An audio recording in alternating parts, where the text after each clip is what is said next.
Rapaziada, é o seguinte aqui, ó, o Fiat, a gente vai ter que arrancar o motor porque deu calço hidráulico. Agora eu vou explicar por quê. Vocês evitam de sair desses temporal doido nosso aqui de Manaus. O que que aconteceu? A caixa de ar dele é aqui, ó. Aqui pra baixo vai uma mangueira que ela puxa por aqui assim, ó.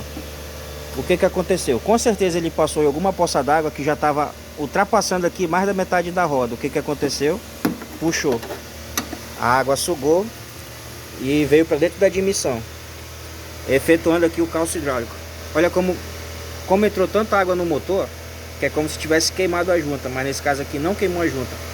Foi água que entrou pro motor. Então, galera, evite, principalmente o Onix. O Onix é um modelo tão baixinho que o filtro de ar dele passa por aqui, ó. Então evitem passar em poça d'água que vocês estão vendo que tá chegando aqui na metade da roda, que é perigoso acontecer isso aqui, ó. Agora por causa de poça de água vai ter que abrir o motor.